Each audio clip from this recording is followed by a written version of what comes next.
Hello, welcome to Jits study centre.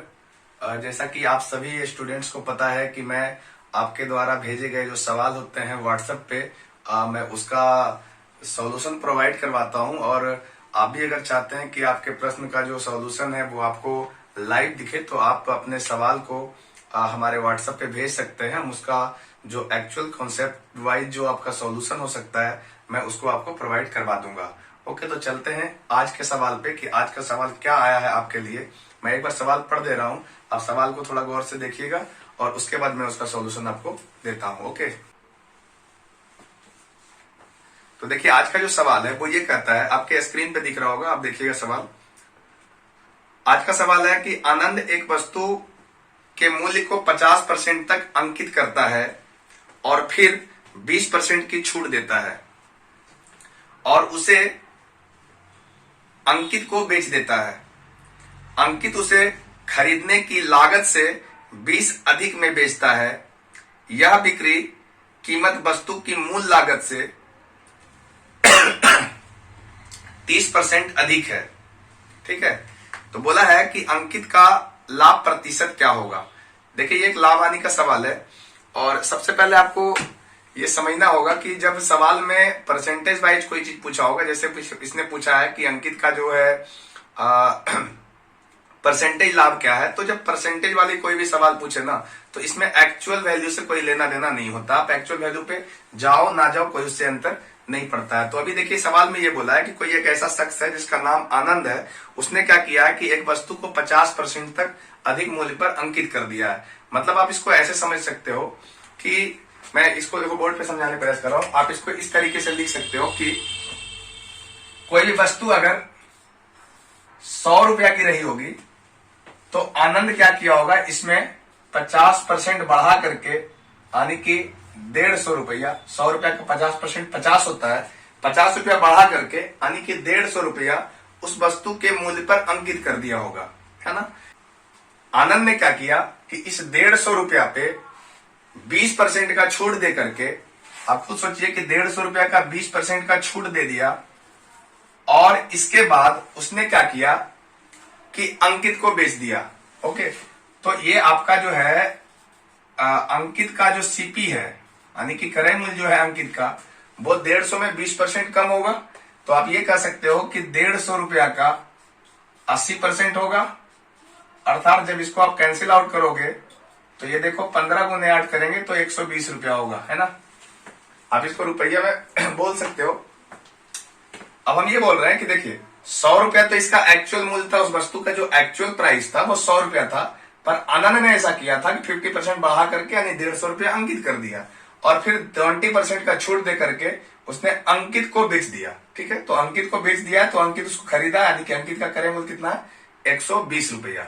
अब उसने ये सवाल में लिख रखा है कि जो अंकित है वो भी अपना कुछ लाभ लेकर के उसको बेच देता है। ठीक है, तो अंकित का जो विक्रय मूल्य है, अंकित भी इसको बेच देता है। तो बोला गया कि जो अंकित का विक्रय मूल्य है ना वो क्या है, जो आपका एक्चुअल प्राइस है उससे 30% अधिक है। सवाल में लिख रखा है कि जो इसका एक्चुअल प्राइस है उससे 30% अधिक है। अर्थात एक्चुअल प्राइस 100 है तो इसमें से 30% अधिक करके बेचा है। तो आप ये कह सकते हो कि इसको 130 रुपया में बेचा होगा, है ना। अंकित जो है 120 में खरीदा और अंकित बेचा कितना में, 130 रुपया में बेचा है। अब सवाल में ये कहा है कि अंकित को कितना परसेंट का प्रॉफिट हुआ है।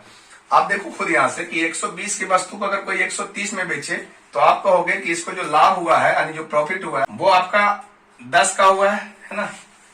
120 की वस्तु को अगर 130 में बेच दिया होगा तो उसे लाभ कितना का हुआ होगा, 10 का हुआ होगा। अब हम इसके एक्चुअल वैल्यू पे नहीं जाना चाहते क्योंकि आपसे एक्चुअल वैल्यू पूछा ही नहीं। उसने पूछा कि अंकित को कितना परसेंट का लाभ हुआ। तो आप परसेंटेज लाभ क्या जानते हो, आप कहोगे परसेंटेज लाभ क्या होता है, तो कहोगे लाभ जितना का हुआ यानी 10 का लाभ हुआ है तो 10 मल्टीप्लाई 100 अपॉन इसका सीपी यानी क्रय मूल्य कितना है, 120 का 120। आप इसको जब सॉल्व करोगे तो देखो ये 0 0 कैंसिल हो गया, ये 100 अपॉन ये 12 लिख रखा है और इसको आप जब सोल्व करोगे तो ये आएगा 8.33%।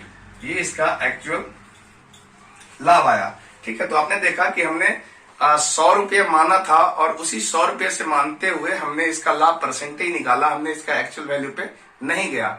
अगर सवाल में एक्चुअल वैल्यू पूछा जाता, जैसे ये कि उस वस्तु का जो सही प्राइस है वो आखिर था कितना, 100 रुपया तो आपने माना था, तो इसका सही प्राइस था कितना, तो आप इसको इस तरीके से इक्विवेलेंट करा के बता सकते थे।